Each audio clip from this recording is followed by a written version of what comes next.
Hi, my name is Jorley, and at 8 months pregnant, I was shoved onto a stone patio by my sister at my own birthday dinner. My water broke. There was blood everywhere. My family? They didn't call for help. They said I made it up, said I wanted attention. 1 hour later, the police were putting handcuffs on her. But that wasn't the beginning, and it sure wasn't the end. This didn't start with a shove. It started with silence, with the kind that smiles to your face while writing you out of the picture behind your back. You ever wonder how far a family will go to erase you, just because you refuse to stay small? It was already dark when Lazaro and I pulled into the parking lot of Lakeview Terrace. The lights from the banquet hall spilled across the asphalt like liquid gold, and for a brief second, I thought maybe this would be the night I'd remember as something good. I pressed a hand against my stomach, 8 months along and heavy, and told myself to smile. It was supposed to be my birthday dinner, after all. My husband opened my door and said softly, "Take it slow, Jorley. We've got time." Inside, the air smelled like lilies and champagne. People I hadn't seen in years were gathering near the bar, laughing too loudly. The place looked beautiful, round tables covered in ivory cloth, crystal glasses waiting to be filled, lights twinkling off the lake beyond the window. I leaned toward Lazaro and whispered, "They really went all out." But then I saw the sign near the entrance, celebrating Varel, our shining star. My throat went dry. Maybe they forgot to take it down from another event, I said, half hoping he'd believe it for me. Lazaro frowned. "You sure this is the right place?" I nodded because my mother had texted the address herself. My sister stood at the far end of the room, radiant as always, her hair perfectly pinned, her dress hugging every compliment she'd been given since birth. She spotted us and waved like nothing was off. At the check-in table, a young woman in black flipped through her list. "Name?" she asked, smiling politely at Lazaro. "Lazaro Dueñas," he replied. "And my wife, Jorley." She scanned the sheet again and hesitated. "Ah, yes, Lazaro +1.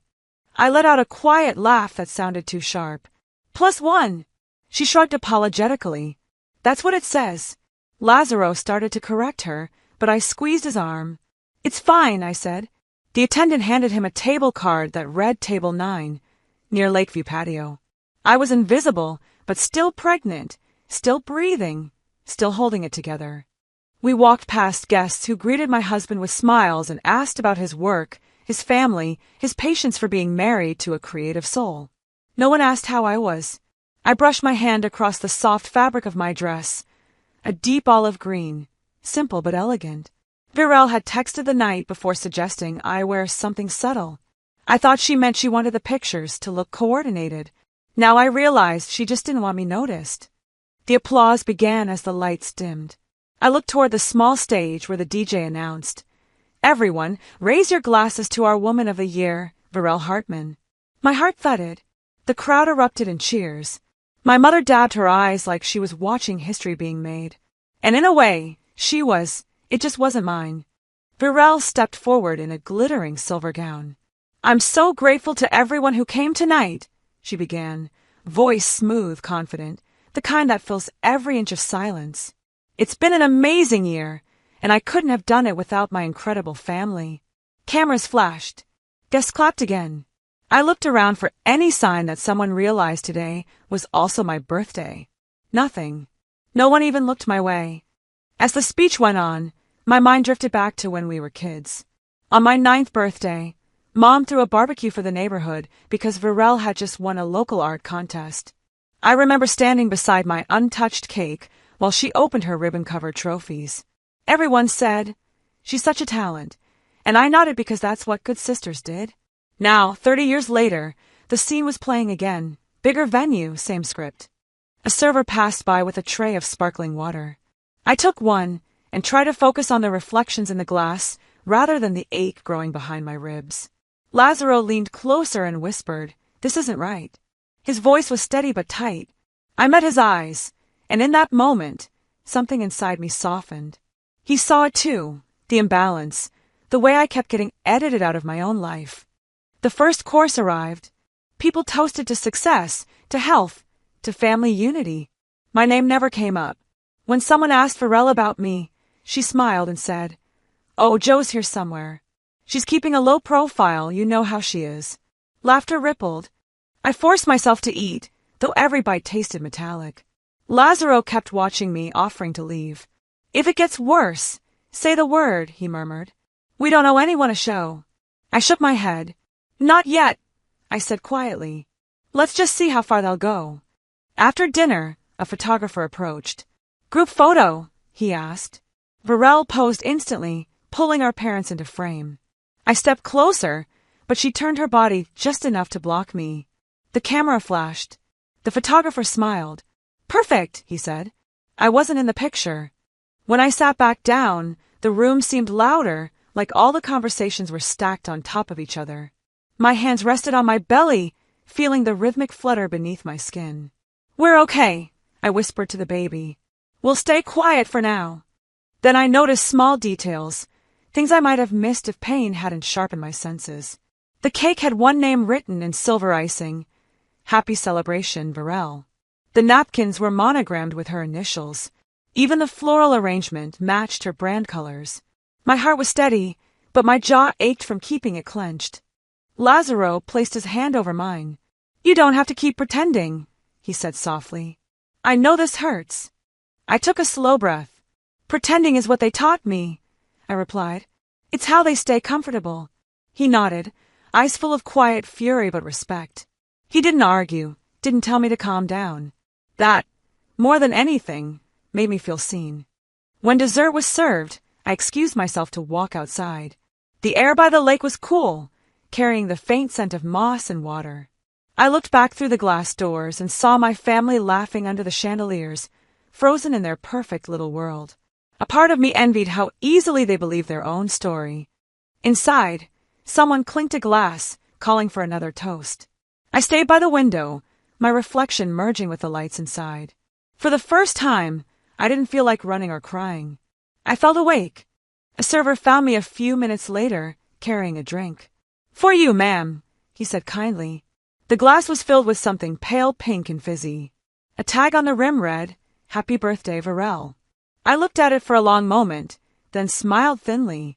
Thank you, I said, though my voice came out flat. I didn't drink it. I just held the glass, feeling the condensation slide down my fingers. Lazaro joined me again, his presence a quiet wall against the noise. You ready to go? He asked. Not yet, I said, watching the way the lake mirrored the glittering hull. They think they're the only ones writing the story. Let them. He turned toward me. What do you mean? I looked down at the untouched drink, the tag still hanging like an accusation. Let them, I repeated. I'm watching everything. After the drink with Varel's name still clinging to the rim, I set the glass down on the nearest ledge and returned to the hall. The laughter hadn't changed.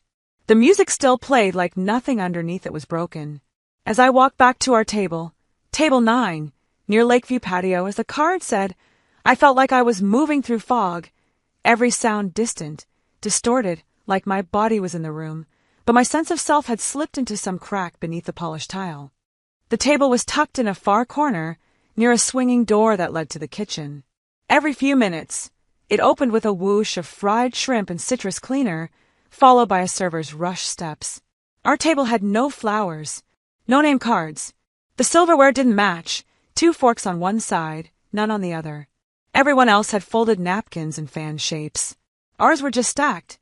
Lazaro noticed too. He rubbed the back of his neck and said something about how maybe they ran out of decorations. But we both knew better. It wasn't a mistake. It was a message. I sat down slowly, shifting the weight of my body. The baby pressed against my ribs like she was trying to find a more comfortable spot, like she felt the tension too. I tried to stay focused on something neutral. The lights. The lake view. Anything but the fact that my parents hadn't spoken to me since we arrived. That they hadn't looked twice at me since the applause began. Then came the announcement. A woman's voice, sweet and trained to be heard without shouting, rang through the mic. Before we begin dinner, Varel has prepared a little surprise for us. A walk down memory lane. Applause again. Another toast. More glasses clinking. The lights dimmed, and a projector screen descended from the ceiling. Music swelled, soft piano keys overlaid with the fluttering sounds of childhood nostalgia. Photos began to flash, baby pictures, beach days, high school prom shots. Our family, but not our family. Her family. There were pictures of Varel in her cheer uniform, Varel in her college dorm, Varel at award ceremonies and yacht parties and launch events. My mother in the crowd, always clapping. My father, hands folded in the background, watching with mild pride. But there was only one photo of me. One. I must have been 6, maybe 7, standing next to her at a church event, holding a cupcake. I remember that day. I wasn't even supposed to be in that picture. I had wandered in front of the lens by accident. That was it. My wedding gone. The baby shower absent. Every recent milestone that made up my adult life had been erased like chalk from a board. Someone at the next table sniffled and whispered, "She's had such a remarkable journey." I didn't turn to see who it was. I didn't need to. My chest tightened, a strange weight forming where breath should be. I pressed a hand to my belly. The baby shifted. And just like that, I was 16 again. That birthday. That stupid birthday. I had spent the entire afternoon baking my own cake, vanilla with strawberry frosting, uneven layers, a cracked top I tried to hide with fruit. I lit the candles myself. The kitchen smelled like burnt sugar and effort. Then Varel came home waving her college acceptance letter. Early admission. Ivy League. Mom cried. Dad opened champagne. No one touched the cake. No one even noticed the gift I wrapped for myself, a journal I bought from the drugstore. They toasted to her. Now, here I was almost 2 decades later, watching my parents smile in real time as a video erased me. Again. A guest I barely knew sat next to me for a moment, said hello, then quickly excused themselves and shifted to another table. "The view's better over there," they muttered, gesturing toward the center of the room. I couldn't argue. From here, you couldn't even see the cake. I turned slightly to look for Lazaro. He was across the room, standing near the sound booth, listening to instructions from the event coordinator, Varel's friend, no doubt. She had asked him earlier to help with a few things. Said it in that tone people use when pretending it's optional. But we both knew what it meant. Be useful or be inconvenient. My phone buzzed in my clutch. Text from Lazaro, "You okay?" I stared at the screen for a second before typing back, just watching. A pause. Then his reply, "I see you." 3 words. It shouldn't have hit as hard as it did. But in that moment, sitting alone in the corner, beside the swinging kitchen door that kept hitting the wall with every plate served, those words were everything. Because no one else had said them. Not my mother, who leaned into Varel's shoulder like they shared some unspoken victory. Not my father, who avoided looking in my direction entirely. Not a single guest who had once called me a friend or family. But Lazaro did. He saw me. He saw me when I was shrinking. He saw me while I was folding my disappointment into silence. And that mattered. Even if no one else did, it mattered. Still, I didn't cry. Not yet. The music returned to its light, ambient background hum. Servers began clearing the appetizer plates. More chatter. More laughter. But I was somewhere else, caught between that slideshow and the feeling of being 15 again, sitting in the back seat on family vacations, left out of the playlist debate, forgotten at rest stops. This wasn't new. They'd always made it look pretty, but pretty things can still rot from the inside. I adjusted the hem of my dress and reached for the glass of water the server had left earlier. The condensation had gathered into a little pool under the base. My fingers traced it. Then I remembered something my grandmother once said to me on a night not unlike this, after a different birthday, after another slight. "You don't have to be louder to matter. Just don't disappear." So I sat, quiet, still, but present. After Lazaro's text, I took a long breath and kept my eyes on the flickering candles in the center of the table. His words, "I see you," echoed inside my chest like a heartbeat. Around me, laughter filled every inch of air, the kind that only sounded warm if you weren't the one it excluded. The dinner plates began arriving, their clinks and chatter spreading across the room like a rhythm I couldn't join. A server in a crisp, white shirt appeared beside me. He smiled, polite but rushed, and set down a porcelain plate, so bright it nearly blinded me under the overhead lights. The smell hit first: garlic, butter, lemon. Shrimp scampi, arranged neatly in the center like a magazine photo. My stomach clenched. I didn't have to taste it to know what it meant. They all knew I couldn't eat shrimp. I'd been allergic since I was 10. It wasn't just an upset stomach, it was the kind of allergy that swelled my throat shut. I'd ended up in the ER once. My mother had cried the whole drive there. My sister, at 12, had laughed nervously and said, "Guess you'll never survive a seafood night." And now here it was again. On my plate, served with a smile. No one noticed. No one asked if I needed something else. At the center of the room, Virel lifted her champagne glass, her diamonds catching the light. "To the best year yet," she announced. Everyone cheered. I pressed my palm against my thigh, nails digging into fabric, anchoring myself. The scent of shrimp grew stronger, and I had to look away. I turned my head toward the window, letting the night air slip through the crack where the curtain didn't close properly. My reflection looked tired but calm. I'd spent years perfecting that look. Soft smile, steady breath, eyes that said nothing. I remembered her text from the night before. "We're something dark and flowy, sis. Don't want to take attention away from the theme." It had come right as I was folding the baby's new onesies, soft yellow cotton with tiny clouds on them. I'd stared at my phone for a full minute before replying, "Got it." I didn't ask what the theme was. I already knew. The theme was her. She'd always been careful with her words, knowing exactly how to sound kind while cutting you down. Dark and flowy. Translation: hide yourself. You take up too much space. Even my pregnancy had to apologize for existing. I looked down at the green dress I'd chosen. Safe, simple, the same color as the shrubs by the lake outside. It blended perfectly with the background. Exactly what she wanted. The room filled with the clinking of forks against plates. Someone asked for another bottle of wine. Another guest made a joke about family gatherings being free therapy. Laughter rolled again. I pushed the shrimp aside with the edge of my knife. A server walked by and asked if everything was all right. "Fine," I said, smiling. It was automatic. Practiced. My mother's favorite phrase.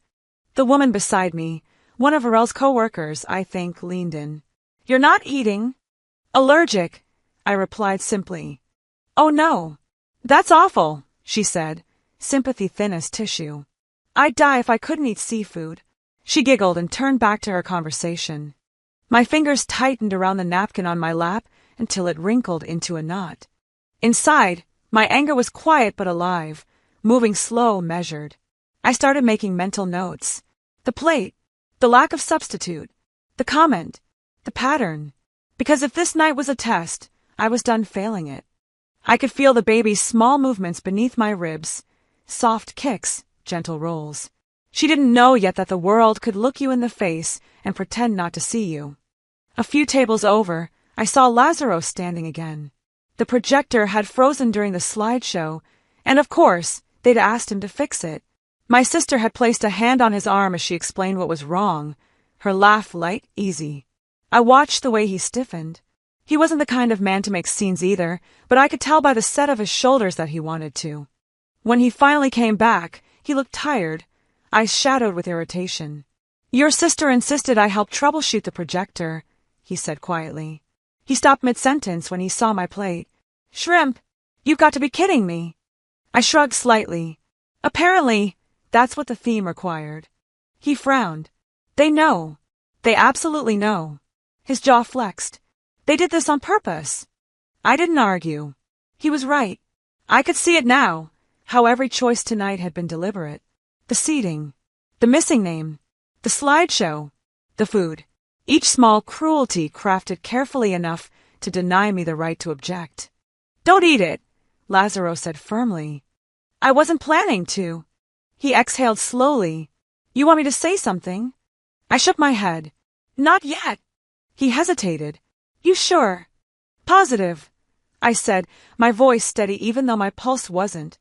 He reached over, brushed a stray hair from my face, and whispered, "They don't get to define you, Joe."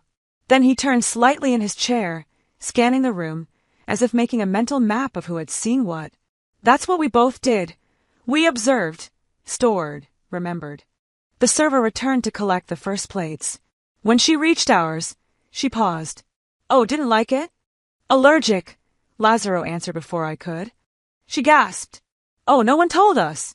I'll get something else right away. Don't bother, I said, polite but cold. It's fine. She hesitated, nodded, and left. As the night stretched on, the conversation blurred into noise. I caught fragments. Work trips, social events, my mother telling someone that Virel had always been the ambitious one. There it was again, the ambitious one, like the rest of us were decorative. Someone raised another toast. I clapped softly, because that's what polite people did. Inside, though, something small but crucial had shifted. It wasn't rage that filled me, it was clarity. The kind that comes when the last drop of denial dries up. I realized I had been waiting my whole life for this exact kind of moment to end differently, for someone to step in to say that's not fair. But fairness wasn't coming. Not from them. Lazaro reached for my hand under the table. His palm was warm, his fingers sure. He didn't need to speak. The waiter brought out dessert menus, though no one really looked at them. My appetite was long gone. Across the table, my father laughed at something my mother whispered. They looked peaceful, content, oblivious. For years, I'd mistaken that peace for goodness. But peace built on someone else's silence isn't peace, it's privilege. I turned my head toward the exit. The night outside looked calm, the reflection of lights rippling over the lake. I wanted to leave, but not yet. Walking out now would give them the ending they wanted, the proof that I couldn't handle a simple dinner. No. I would stay. Watch. Remember. Every insult they thought was hidden behind politeness. Every word that slipped like sugar but landed like salt. Because one day, when they looked for someone to blame for the fallout, I wanted them to know I didn't start this. I just stopped pretending it didn't happen. I traced the edge of the napkin again, feeling the fabric rough against my fingertips. The baby shifted once more, gentle but firm. I imagined her one day asking about this night, about her family. I'd tell her the truth, not to make her bitter, but to make her brave. Dinner plates were cleared, replaced with coffee cups and soft conversation. Lazaro leaned close. We can go soon, he said. Not yet, I whispered. But soon. By the time dinner plates were cleared, the sun had dipped low enough for the lake to turn to glass. The windows reflected golden light that slowly faded into the gray of evening. I could hear the faint buzz of the DJ's microphone as he adjusted it for another announcement. My fork rested across the empty bread plate, but my appetite had left hours ago. I felt Lazaro's hand brush mine under the table. Almost over, he whispered. I wanted to believe him, but I knew better. Events in my family never really ended, they just reset into new performances. The sound of glass tapping echoed across the room. Clink, clink, clink. Virel stood again, glowing under the soft spotlights. Before dessert, she said brightly, I wanted to share something special with everyone, a little walk down memory lane. Applause followed, obedient and rehearsed. I leaned back in my chair, already knowing how this would go. The staff dimmed the lights. A white screen dropped from the ceiling, humming faintly as a projector came to life. Soft piano music began, the kind you hear in commercials about family vacations and good credit. The first picture appeared, Virel in pigtails, covered in finger paint, grinning at the camera. The next, Virel in her high school uniform, holding a cheerleader trophy. Then college graduation. Then a glossy magazine photo from her PR firm's Women of the Year spread. Each picture blurred into the next, seamlessly curated like her online feed. My face didn't appear once. Not our childhood together, not my wedding, not the family Christmas we hosted in my house 2 years ago. Not the baby shower last month when she showed up an hour late, said she had to run for work, and left before we cut the cake. A lump formed in my throat, stubborn and hot. Then, finally, one image flickered across the screen, me maybe 18, standing at the edge of a family picnic, half cropped out. I remember the day because of how sunburned I'd been. I remembered because I'd taken that picture myself. It felt like proof that even when I was in the frame, I didn't really belong there. The piano music swelled again. I leaned toward my mother and whispered, Why are there no photos of me? None of my wedding, or the baby, nothing. She glanced at me quickly, her expression shifting to that warning look she perfected over decades of polite denial. Honey, You're just hormonal, she murmured. Don't make this a thing. Let your sister have her moment. That word, let. It crawled up my spine. Let her have it. Let her shine. Let her be happy. It was the family rule written in invisible ink on every event invitation. I'm not trying to take anything from her, I said quietly. Mom patted my hand like you would calm a child. You always think too much. Just relax and enjoy. Enjoy what? Being erased politely? I turned my eyes back to the screen, swallowing the bitter taste that filled my mouth. Varel's voice floated through the speakers. Every photo tells a story, doesn't it? Family, love, perseverance. The room clapped again, some even cheering. My chest burned. I rubbed my belly gently, feeling the baby shift beneath my palm. You're real, I whispered to her. Don't ever forget that. Lazaro caught my eye from across the table. The light from the screen flickered across his face. His expression was unreadable, but I knew him well enough to recognize the storm building behind his calm. He started to stand, but before he could, Varel called across the room. Lazaro, could you help me for just a minute? The lighting on this side looks weird. He froze. Everyone turned to look. She smiled sweetly, her tone friendly, but the edge was unmistakable. Lazaro hesitated. Maybe after this. Just a quick fix, she said. You're so good with this stuff. My mother's eyes landed on him next. It'll just take a second, she urged. He looked at me. I could see the apology forming in his throat. I nodded. Go ahead, I said softly. The truth was, I didn't want to give her the satisfaction of seeing me fight back. He stood, kissed the top of my head, and went. The empty seat beside me felt like the punchline to a cruel joke. The slideshow continued. Pictures of vacations I'd never been invited to, business parties where my mother beamed proudly beside her successful daughter, captions that read family first. The irony could have killed me if I wasn't already numb.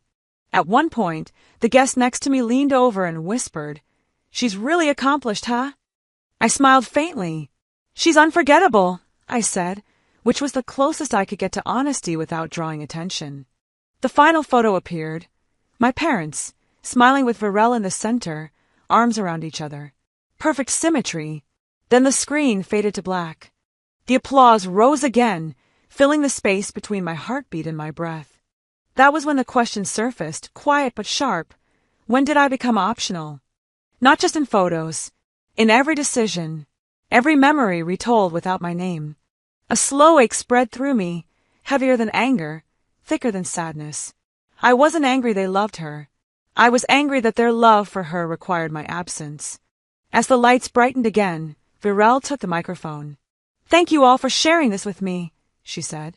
Family means everything, doesn't it? The hypocrisy landed like a slap. My father stood to hug her, saying something about how proud he was. My mother wiped a tear. The guests clapped again. And me. I stayed seated. No one noticed. From the corner of my eye, I saw Lazaro still by the projector, adjusting wires, talking quietly with a staff member. He looked over once, caught my gaze, and mouthed, "You okay?" I nodded, though it wasn't true. When he came back, the crowd was breaking into small talk again. He sat down, jaw tight. "That was deliberate," he muttered. "Every bit of it," I said. He glanced toward the head table. "I can go tell them." "Don't," I interrupted. "They'd just call it hormones." His brow furrowed. "They said that." "Mom did." He sighed, rubbing the back of my hand. "You know, sometimes silence isn't grace, it's survival." I looked at him. "Then I'm done surviving." We sat there quietly for a while, the clinking of plates and laughter filling the space between us. Dessert was being served now, but I barely noticed. My thoughts felt distant, like I was standing on the edge of something I hadn't yet named. I looked around the room again, at the people who'd known me my whole life but would walk away tonight thinking of me as a footnote. And for the first time, I didn't care to correct them. I leaned back in my chair, rested both hands on my stomach, and whispered to the little life growing inside me, "They don't get to write my story." That was the first moment I felt her move with purpose, a tiny kick against my palm, as if she understood. And just like that, I knew something irreversible had shifted. The applause from the slideshow still rang in my ears long after the screen went black. My sister had made herself the center of every frame, every word, every story. I sat quietly, tracing the edge of my napkin while people clinked glasses around me, the noise sharp and hollow. The baby shifted again, as if she could feel my pulse racing. The host's voice called out over the speakers, cheerful as ever, announcing that it was time for the presentation of gifts. Servers began clearing tables, and my mother, Clarine, stood up, her hands clasped dramatically against her chest. "Before dessert," she said, "we have something special for our beautiful Varel." She gestured to one of the staff, who carried over a large box wrapped in cream paper. I froze. I knew that box. I had wrapped it myself, tied it with gold ribbon, careful not to crease the corners. Inside was an antique picture frame that once belonged to my grandmother, a frame I had restored for months. It had been meant as a personal, private gift. Clarine took the microphone, beaming like a game show host. "This gift," she said proudly, "is from all of us." My throat tightened. All of us. The crowd clapped again, some murmuring how thoughtful. I watched as Varel peeled away the paper, slow and deliberate, milking the moment. "Oh my God," she said softly, lifting the frame so everyone could see. Grandma's picture frame. I didn't think anyone could find it. "It was in the attic," Clarine said quickly. "Your sister and I talked about restoring it, but we wanted it to be a surprise." That was a lie. There had been no we. I had scrubbed the tarnish, polished the brass edges, replaced the backing. I had cried when I found the small scratch on the side, my grandmother's handwriting carved faintly into the metal. "Love is the only thing worth keeping." Varel smiled at me from across the room. "Thanks, Joe," she said sweetly. "You always think of the sentimental things." The words were kind, but her tone cut like glass. It wasn't gratitude, it was ownership.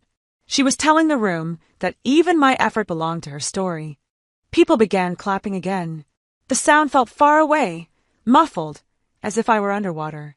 I reached into my purse and felt the envelope hidden in the inner pocket, my grandmother's letter. I'd carried it for years, folded and refolded until the edges softened.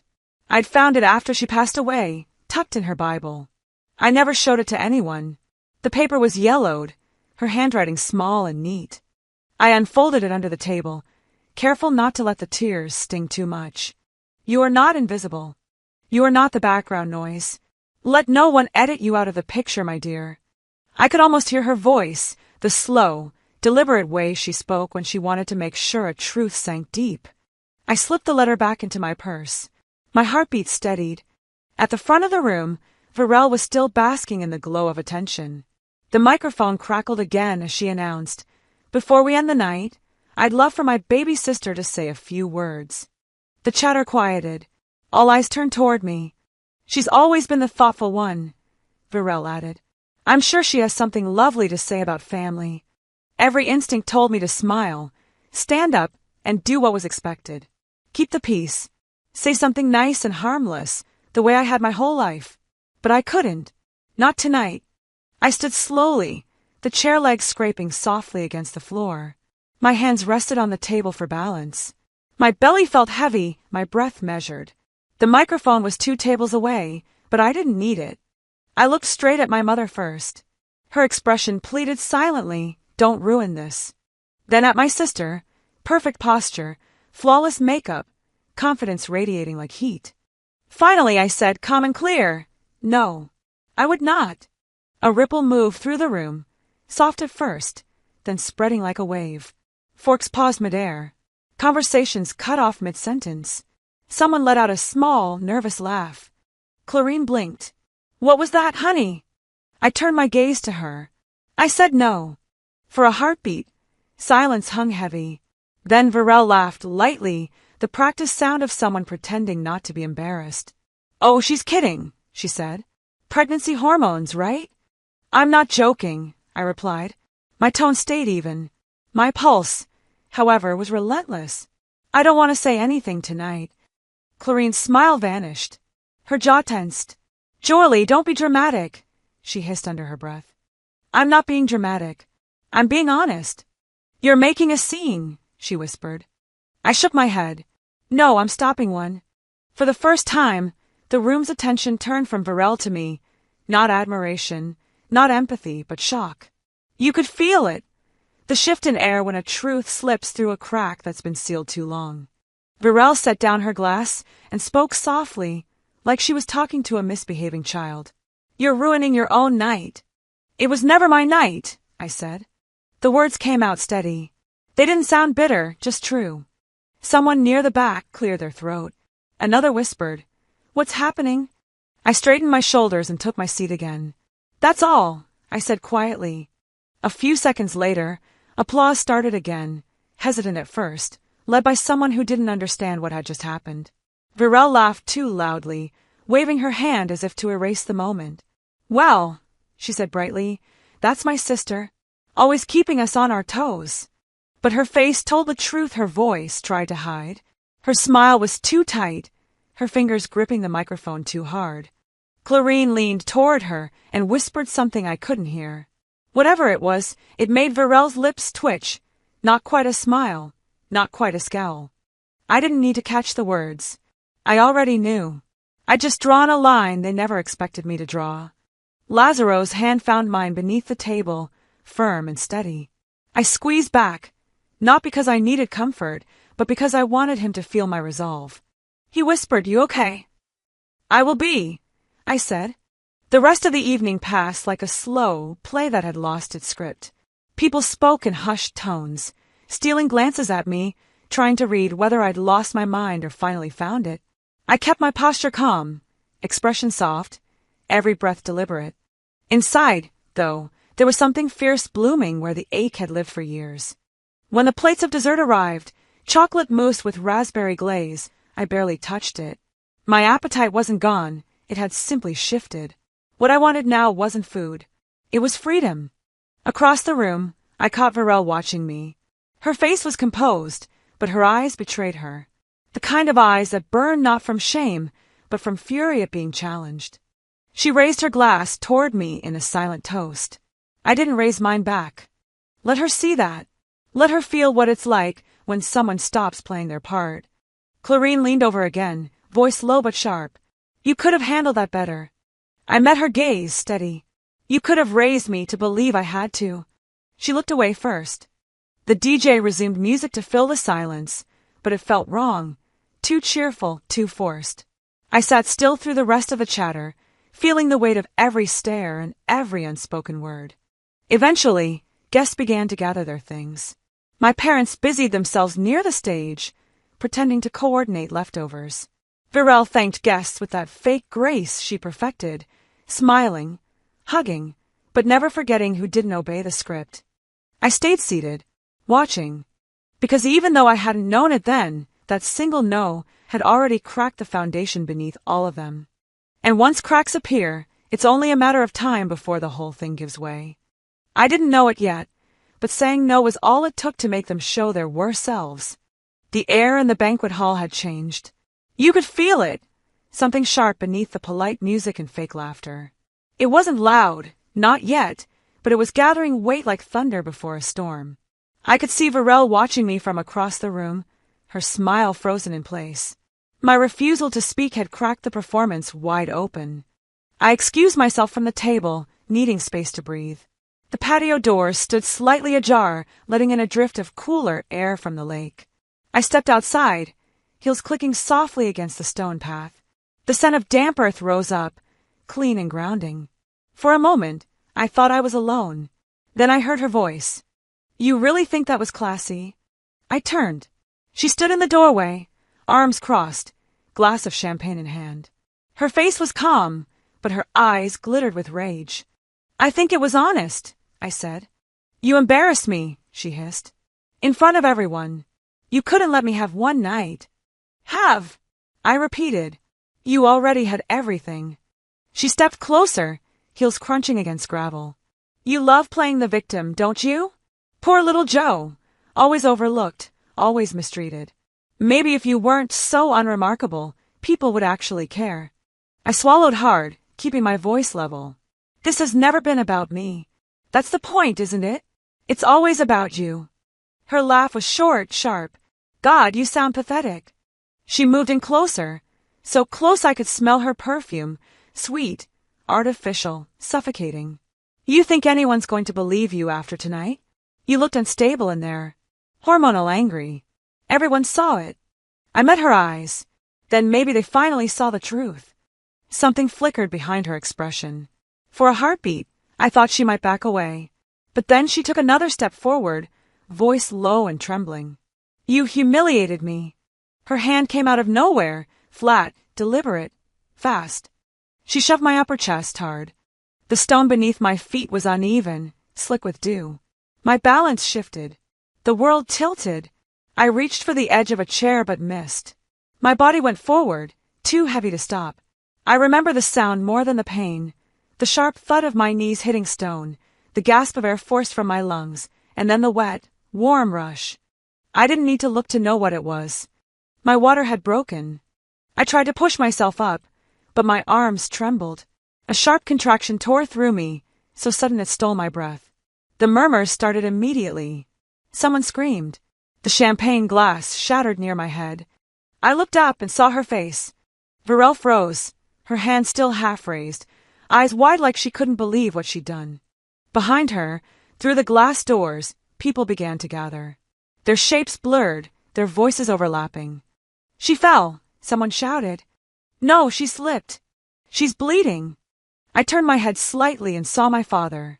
He stood just inside the doorway, his expression blank, hands tucked into his pockets. Our eyes met for half a second. I thought he would move. Say something. Help me. He didn't. He turned and walked away. The air left my lungs like I'd been punched. I pressed both hands to my stomach, desperate to hold the pain in, to hold her in. Call an ambulance, a woman cried. But it wasn't my mother's voice. It wasn't my sister's. My mother appeared a few seconds later, her face pale. She's fine, she said too quickly. She must have tripped. I didn't trip, I gasped. The words came out broken. She pushed me. Don't say that, Clarine snapped. You're confused. I wasn't confused. I was terrified. A contraction ripped through me again, sharper this time. My body folded over itself, instinctively trying to protect the child I could no longer protect. Then I heard footsteps running. Lazaro! He dropped to his knees beside me, his plate of fruit forgotten on the ground. Joe! Hey, look at me! His voice was steady, but his hands shook as they pressed against my back. Stay with me, all right. Blood. Too much blood. He looked up, shouting to the crowd. Call 911. Now! The same guests who had clapped moments ago just stood there, frozen in disbelief. The servers moved first, one pulling out a phone, another rushing inside. Clarine tried to speak, her voice trembling. Lazaro, she just... Don't, he snapped. His tone was quiet but lethal. Don't you dare. He looked at me again, brushing hair from my face. You're okay. You're gonna be okay. You hear me? I tried to nod, but the pain hit again, harder this time, like a wave breaking from the inside. My vision blurred. I could hear the crowd buzzing, some crying, others whispering. She's overreacting. It's probably stress. Pregnant women are emotional. And then the sirens. Faint at first, but growing louder. Someone shouted directions to the paramedics. A woman's voice, a stranger's, kept saying, Over here. Hurry! The flashing lights painted the patio in red and blue. 2 EMTs ran forward, kneeling beside me. Their calmness felt foreign in the chaos. One asked how far along I was. The other checked my pulse. 39 weeks, Lazaro said quickly. The first EMT nodded. We've got to move her now. They strapped me onto a stretcher. I could feel the cool night air on my skin, the smell of metal, blood, fear. I turned my head just enough to see through the glass doors again. My sister stood frozen in the doorway. My mother was beside her, whispering something frantically. Cameras flashed behind them, phones, guests recording everything. They saw it, I thought. They saw it all. As they lifted me, my vision flickered, fading in and out with each contraction. I could hear Lazaro's voice above the chaos, trying to stay calm. I'm right here, Joe. I'm not leaving you. The paramedics rolled me toward the ambulance. My dress clung to me, heavy with blood and water. Someone tried to stop Lazaro from getting in, but he pushed past them. That's my wife, he barked. I'm not staying behind. Inside the ambulance, the lights were harsh, white unrelenting. The female paramedic pressed a mask over my face. Breathe slow, she said. Baby's heart rate is steady, but we need to keep you calm. Calm? How? Through the small rear window, I caught one last glimpse of the patio, the shattered glass, the spilled champagne, the faces staring. And Virel, still standing there. Our eyes met through the chaos. She mouthed something I couldn't hear. Maybe sorry. Maybe don't. Maybe nothing at all. It didn't matter. Because just behind her, I saw my father again, his silhouette barely visible under the porch light. He wasn't looking at me anymore. He was lighting a cigarette. They saw it happen, I thought, as another contraction ripped through me. And they still chose her. The pain blurred everything else, the lights, the motion, even the sound of the siren. All that remained was the steady grip of Lazaro's hand and the faint, rhythmic thump of a tiny heartbeat on the monitor beside me. They chose her, and that's when I chose myself. The sirens sliced through the night like a warning no one wanted to hear. Inside the ambulance, the lights were too bright, the air too cold. The smell of antiseptic and adrenaline filled every breath. I clutched Lazaro's hand while the paramedics worked around me, voices clipped, efficient, human only in rhythm. She's contracting every 2 minutes, one said. BP stable. Fetal heartbeat strong, another replied. The woman nearest to my head leaned down and spoke clearly through her mask. Ma'am, you're in early labor. You need to focus on breathing. We're heading to St. David's Medical Center. You're safe now. Safe. The word rang hollow. Lazaro squeezed my hand, his voice tight but calm. You hear that? You're safe. You're doing good. I turned my head slightly toward him, sweat dampening my temple. Don't let them tell it wrong, I whispered. He blinked. What? They'll change it, I said through a clenched jaw. The story. They always do. His grip tightened. Not this time. Outside, the city lights blurred past the window. Inside, the world shrank to the sound of my pulse and the mechanical rhythm of a heart monitor. When the ambulance doors opened, I was wheeled into the ER under blinding lights.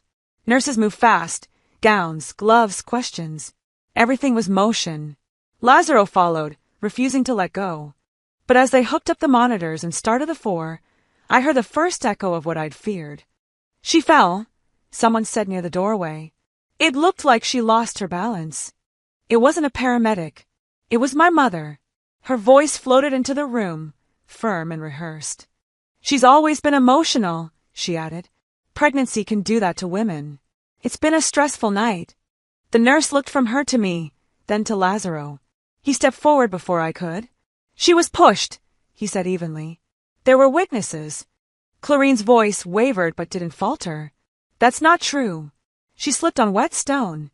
I wanted to scream, but the contraction hit before I could speak. My body bent around the pain like it owned me. The doctor's voice broke through it. Deep breaths, Jorli. We're with you. Lazaro moved closer. Ignore them, he whispered. I'll handle it. I nodded weakly, my mind already drifting between the beeping machines and the white ceiling above me. And while I was fighting to bring life into the world, my sister was already fighting to rewrite what had happened. Hours later, in another corner of the city, her version of the story began to spread. The video was only 27 seconds long. It started with me standing near the patio, my face flushed from holding back tears. In the next clip, I fell forward. The audio cut out right before the gasp. The caption read, 8 months pregnant and still making it all about her. She posted it at 8:47 p.m.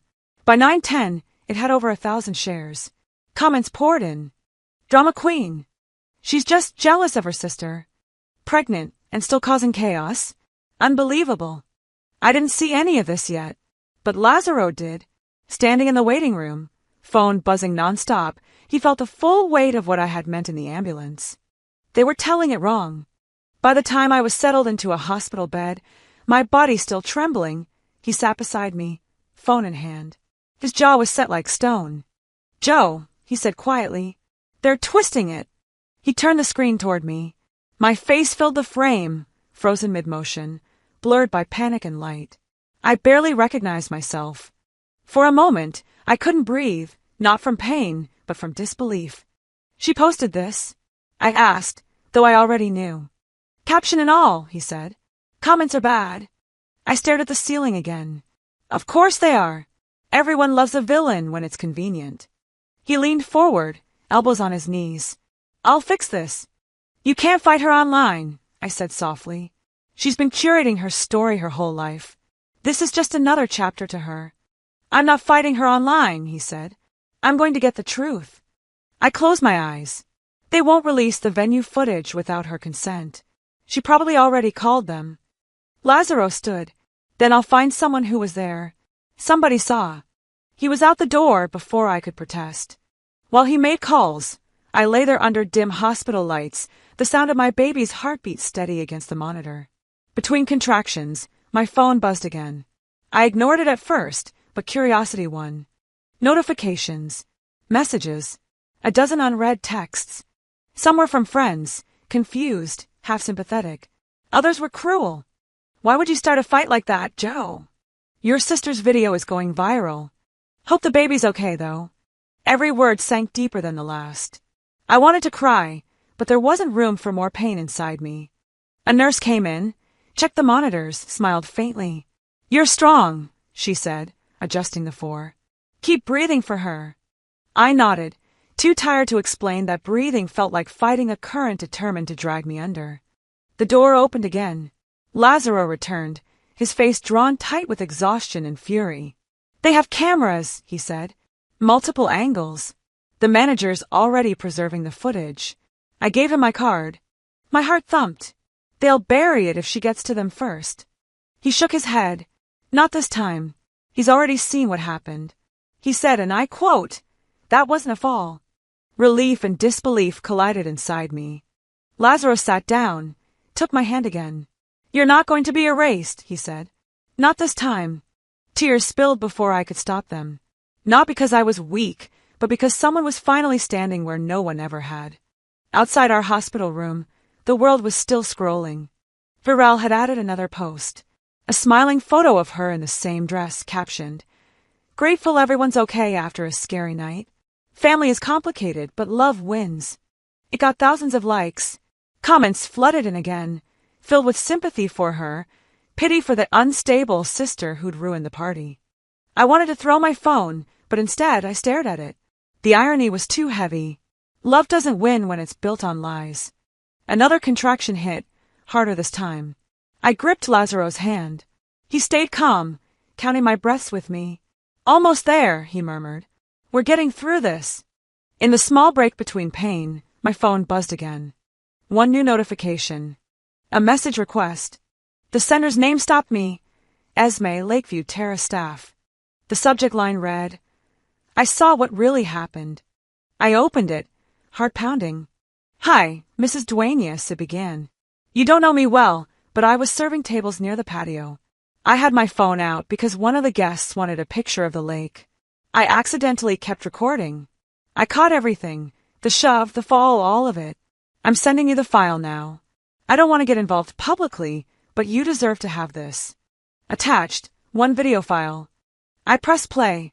The first second was shaky, people talking, the sound of the band inside. Then the camera steadied on me and my sister. It showed everything. The hand, the push, the stumble, the scream, the truth. I let out a sound somewhere between a sob and a sigh. Lazaro looked at me, confused until he saw the screen. His eyes darkened. "We have her." The nurse walked in again, checking the monitors. "You okay?" she asked. For the first time that night, I meant it when I said, "I will be." I closed my eyes, the baby's heartbeat strong and sure beside me, and whispered to the room, to myself, to whoever was still listening. The story's changing now. I saw what really happened. By the time I finished watching the video Esme sent, I could barely hold the phone steady. My hands were slick with sweat, not from the contractions, they had spaced out a bit, but from the weight of validation after years of silence. I kept pressing rewind, pausing at the exact second her hand met my chest, my body tipping forward, the moment where gravity did the rest. Lazaro leaned over, eyes fixed on the screen. "We send this to the police right now," he said. No hesitation. No asking what I wanted to do with it. He already knew. I nodded. "Do it. Before she spins something else." He was already up, pacing toward the hallway, phone to his ear. I could hear him giving the officer's name, stating our case like a lawyer in court. Calm, concise. But under it all, I could hear the edge in his voice. The part of him that had finally reached the end. I stayed in the hospital bed, one hand resting over my belly, the other holding the phone. A nurse walked in to check vitals, and I gently set the device aside, smiling at her like I wasn't at the center of a narrative war. "You're holding steady," she said, glancing at the monitor. "Looks like she's letting you catch your breath before the next round." "Good," I whispered. "I need a minute." Outside, it had started to rain. Light at first, just enough to streak the windows. I turned my face toward the glass. Somewhere across town, in a room still lit with string lights and champagne breath, my sister was holding court. But that moment was about to be over. Because a truth that clear, that visible, it doesn't get buried forever. While Lazaro spoke to the police, I received another message from Esme. "I just spoke with my manager. The venue has security footage too, clear angles. They're saving everything." I told them what I saw. I didn't want to get involved, but it didn't feel right keeping quiet. "She tried to make you look crazy." I typed back with one hand, "You didn't just help me. You protected my daughter too." Her reply came fast. "You deserve to be believed." It was such a simple sentence. I'd never heard it before, not in that way. Not from someone who had nothing to gain. Not from someone who didn't already pick a side years ago. Lazaro returned, rein on his shoulders. "They're on their way," he said, voice low. "The officer said the video alone warrants an arrest. The security footage will just confirm it." I blinked at him. "They're going to the venue." He nodded. "Tonight." I didn't say anything, just closed my eyes. For the first time in years, I didn't feel like I had to explain myself. I didn't feel like I was preparing to be doubted. "They're going to see who she really is," I said, eyes still closed. He touched my hand. "They're going to see who you really are, too." Back at Lakeview Terrace, Virel stood at the center of the courtyard with a wine glass in hand, delivering what was supposed to be a heartfelt closing toast. The guests who remained, fewer now than before, stood in a loose circle around her. She smiled like a woman who knew how to hold a room, even after the drama. "Families are complicated," she said, her voice catching just slightly. "But nights like this remind us that love wins." Just as she raised her glass, 3 officers stepped through the double doors. The moment cracked. Gasps rippled through the crowd. One of the servers dropped a tray. Clarine reached for Virel's arm, whispering fast and low. The lead officer walked straight up to her, calm and direct. "Virel Hartman?" She blinked, confused. "Yes." "You're under arrest for assault resulting in bodily harm to a pregnant woman. You have the right to remain silent." "No, this is a mistake," Clarine interrupted, pushing forward. "She didn't do anything. It was slippery outside. My daughter, she's confused." The officer didn't flinch. "Ma'am, please step back." "But you don't understand," Clarine started, but another officer held up a hand. "We've reviewed the footage. It's not slippery. She was pushed." Phones came out like wildfire. Guests who had been sipping wine and pretending not to see things suddenly cared deeply about the details. Some even started filming openly. Virel's face shifted from practiced composure to panic. "You can't do this here. In front of everyone." The officer secured the handcuffs. "This is standard procedure." Behind her, someone murmured, "Oh my God, is that the influencer? The PR girl?" Clarine tried again. She didn't mean it. But no one was listening to her anymore. At the hospital, the contractions were picking up again. The nurse warned me gently, "You're getting closer." I nodded. Lazaro stood beside me, still wet from the rain, phone clutched in his hand. "They did it," he said softly. "They arrested her." I didn't feel the burst of joy I expected. I felt something deeper. Settled. Final. "What was she doing?" I asked. "Toasting the power of love," he said with a small shake of his head. That made me laugh, a breathless, bitter sound. "Of course she was." The nurse placed a warm blanket over my legs. You're going to meet your little girl soon, she said. You've already been through the hard part. I glanced down at my belly, felt the tightening again. No, that was the easy part. An hour later, I held her. All the noise, all the narratives, all the battles, none of it touched that moment. She was warm and small and real, her eyes blinking up at me like she'd been waiting a long time to arrive. I whispered, "We end cycles here." She squirmed against my chest, then settled. The nurse wiped her gently, wrapped her in soft cotton, and smiled. "She's beautiful," she said. "You both are." Lazaro leaned over and kissed my forehead. He didn't speak. He didn't need to. Across my phone screen, notifications continued piling up. Articles, now quoting the police report. A clip from the arrest going viral, Clarine yelling, Virel crying, the flashing lights catching every tear. Sponsors dropped her within hours. PR agencies quietly pulled endorsements. The same people who once praised her posts were now commenting under mine. "I'm sorry I judged you. We were wrong. You were right to say no." But I didn't reply. Because I didn't win by fighting. I won by refusing to disappear. 3 months later, the house is quiet in a way I didn't know I needed. Not silent, not lifeless, just peaceful. The kind of quiet that's full, not empty. I moved through the kitchen with one arm cradling Alina, the other balancing a chipped mug of coffee I've reheated twice already. She's still so small, tucked into my side like a secret I don't have to protect anymore, just love.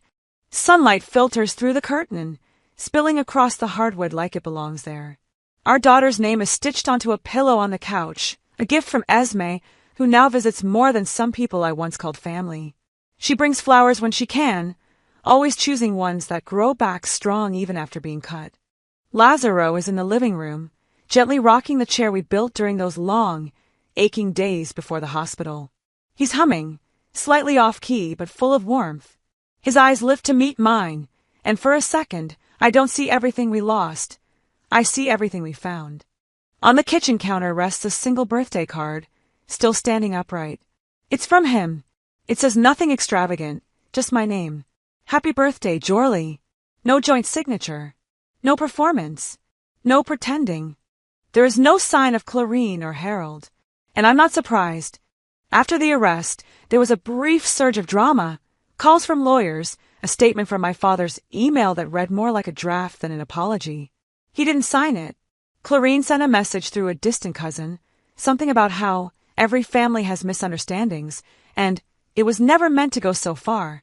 She used the word unfortunate 3 times. They don't speak to me now. Not since the preliminary hearing. I haven't reached out either. There's a kind of relief in that, a space where I'm no longer holding my breath, waiting to be seen. Virel's face has disappeared from public screens. Her sponsors dropped her within 48 hours of the footage being confirmed. The platform she'd curated for years are gone, no trace of her smile, her captions about gratitude and grace. The irony didn't escape anyone. She's out on bail, of course. Privilege still protects what truth tried to pierce. But she walks differently now. I imagine she hears footsteps behind her even in quiet rooms. I don't wish her harm. I just wish she'd stop pretending love means possession. When people ask if I got closure, I tell them the truth, no. I got peace. They're not the same, but peace has a longer shelf life. Some mornings, I still wake up tense, heart racing before I remember where I am. It passes. Not all wounds bleed. Some just whisper when you move a certain way. But Alina changes everything. She looks like Lazaro, but her eyes, those are mine. The same ones that once searched a crowded room for a chair at the table, a mention in the toast, a sliver of attention that didn't come with conditions. I look at her and know she'll never have to ask, do I belong here? Not in this house. Not with us. There's a small frame hanging in our hallway now, my grandmother's letter. It sits next to a photo of Alina wrapped in the blanket my grandmother crocheted years ago, long before any of us knew the cycles we'd need to break. Sometimes, when it's quiet like this, I catch myself whispering her words to my daughter. You are not invisible. You are not background noise. Let no one edit you out. We've hosted a few dinners here, nothing extravagant, just neighbors, friends, people who bring pies and stories and don't care about centerpieces. Esme comes by often, always bringing something homemade. One night, She stayed after everyone left and helped me clean dishes while Alina slept on Lazaro's chest. You know, she said, you didn't just survive your sister's shove. You survived a lifetime of being erased. I dried a plate and stared out the window. I'm still learning how to live like I'm allowed to exist. She didn't try to fix it, just nodded. You're doing it, though. And I am. Not all at once. Not perfectly. But when Alina cries, I don't flinch. I go to her. I pick her up. I hold her like she matters. When Lazaro tells me he's proud, I believe him. When I look in the mirror, I don't search for proof. I breathe. That's enough. Because I didn't just survive my sister's shove. I survived every whispered dismissal, every half-smile that said, "Be less," every family photo where I was cropped out emotionally if not physically. I survived the polite violence of invisibility. And now, I am writing our story. Not theirs. Not hers. Ours. One where love isn't a performance. One where silence isn't grace. One where the smallest voice still matters. One where the cycle ends. And as Alina shifts against my chest, sighing into sleep, I whisper one final promise into the quiet room. You won't have to earn your place here. You were born with it. Sometimes, the deepest wounds come from the people who were supposed to protect us. But healing doesn't always look like forgiveness, or a perfect reunion. Sometimes, healing means walking away with your head held high and your truth intact. What about you? Have you ever been erased by the people you called family? If this story moved you, or made you think, don't forget to like, comment, and subscribe.